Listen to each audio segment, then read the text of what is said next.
This is One Old Man's Opinion, episode 10. Welcome. I'm the old man. Today I'm going to talk about, I'll revisit the government shutdown, such as it is. I got some things wrong. I got some corrections from some people that I care about. And I'll try to stretch that out, fill in the blanks, make it mean, a little bit closer to being accurate. And then I ran into a couple of things online that I'd like to just read to you. Simple. There's this character named Jason Lamar. Makes a lot of sense. My first exposure to him, I saw a couple of his video shorts, and I thought, oh wow, phew, those are really right smack on. So I'm going to read them to you. I tidied him up a little bit to make him kid safe. Plus, I probably didn't, write them down exactly right.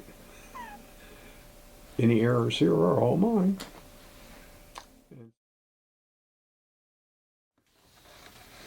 It turns out, after some feedback from a couple of friends, that I mischaracterized the $1.5 trillion they're quibbling over at Congress right now.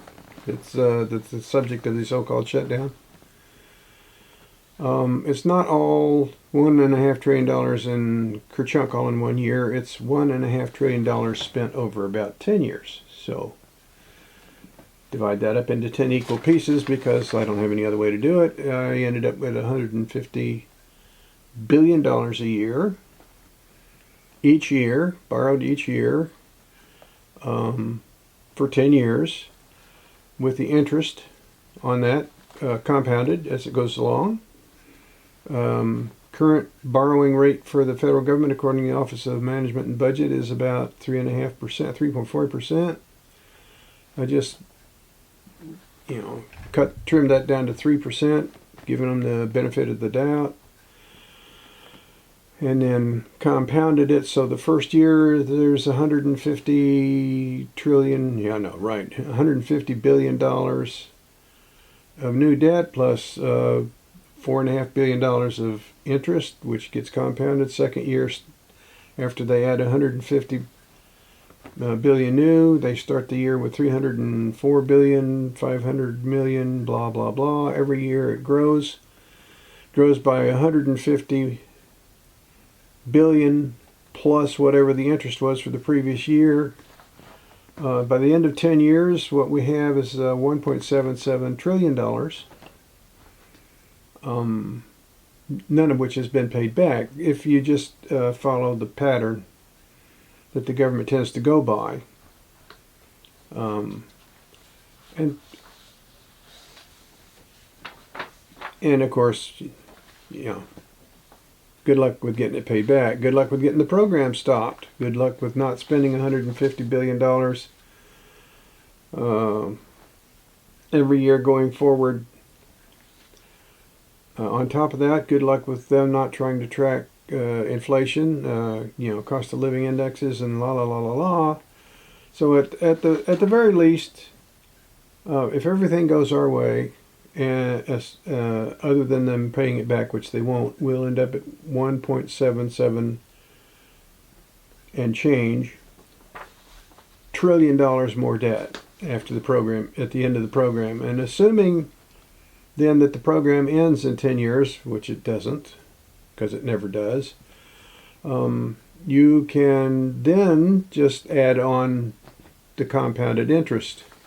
Because they don't, instead of, the way they pay off these T-bills and things is they just roll them over. They issue new ones to pay off the old ones. So we just keep rolling the debt forward and paying interest on the new part of the debt, paying interest on the interest, and so on. At the end of the second, without adding any new $150 billion a year, just paying interest on the interest and interest on the money they already owe, we end up at more than $2 trillion in the hole at the end of 20 years. So this is not a good look. We need to cut spending. We don't need to increase it. They want to restore programs that I don't know how the inner gizzards of the Congress works, how they managed to get the so-called big beautiful bill spent or passed or whatever. But it appears that they did cut some things out of it. They made eligibility for Medicaid include citizenship, I think is what they did, and some other things along those lines, so that they would have to spend less money. And this bill, this add-on by the Democrats, is to bring all that back. And who's going to win? Well, what's it all about? It's all about votes and corruption. Who thinks they're going to buy the most votes with what they're doing? The Republicans think that their people are on their side, and so by saying no, they'll keep their base, and they might recruit a few people out of the undecided. Democrats think the same way in the other direction. I don't think the Democrats quite have their finger on the pulse. I think public sentiment is going the other way. I'm pretty sure people want to see less spending, less corruption, less waste, and some of the national debt paid back. The last time any of it was paid back, I think, was in the 50s, the 1950s. That's been a while.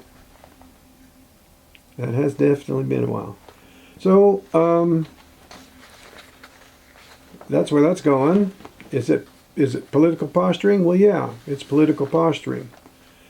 But it's based on, what the Democrats think their people want versus what the Republicans think their people want, which is actually a little bit on the rare side, at least for the Republicans, to actually be trying to do something their people voted for. That's novel. That's commendable, whether you agree with them or not. Just the idea that they're trying to do what their constituents want is pretty remarkable. So hang in there, guys. Let's see who's got the strongest stomach.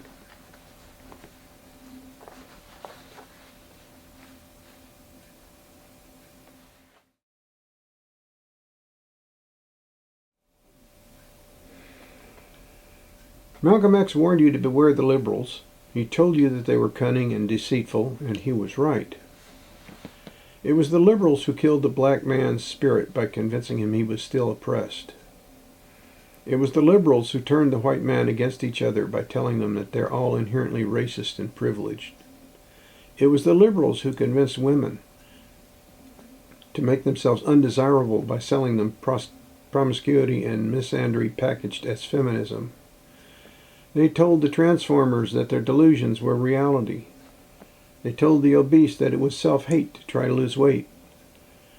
They told the sad they're sick and the poor that they're victims of the rich. The liberals provided a unique form of self-sabotage, disguised as compassion and social justice. This is why liberalism is such a cancerous religion. It preaches tolerance and love, but it teaches division and hate. It is the liberals who have created a society full of helpless, entitled people who are convinced that anyone who disagrees with or so much as questions their ideology is a Nazi who deserves to die. And that is by design. And yeah, that's all true. Except that, of course, it doesn't apply to all liberals. Not to the real liberals, not to the classical liberals, not the John Kennedys of the world or the Harry Trumans of the world.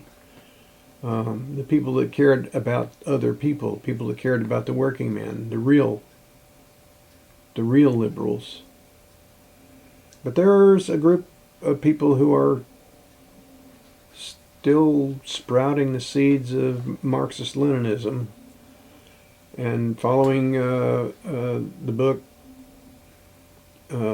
Rules for Radicals, descended from the Frankfurt School of how to bring the world down.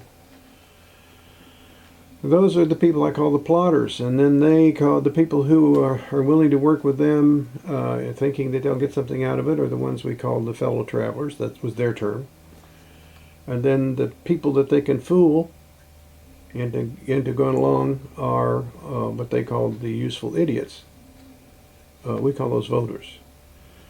They're not necessarily idiots, but they're being treated as idiots by the plotters.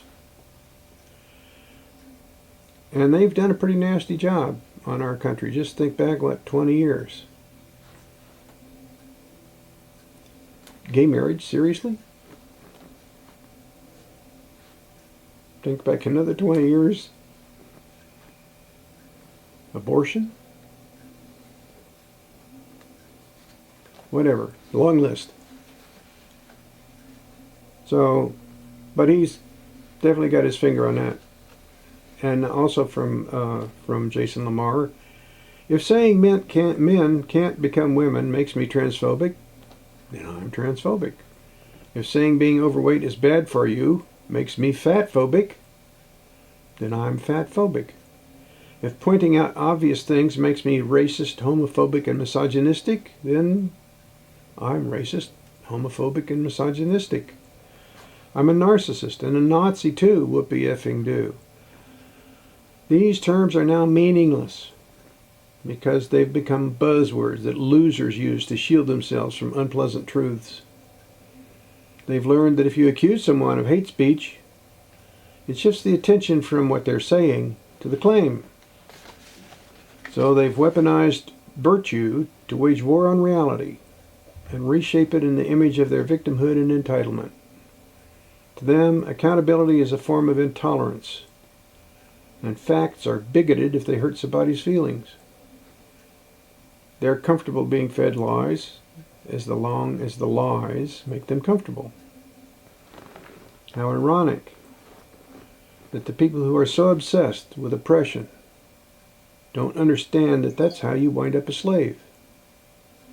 So call me whatever it is that you like, because at the end of the day, I'd rather be hateful and free than inclusive and in prison. Thank you, Jason Lamar. Good stuff.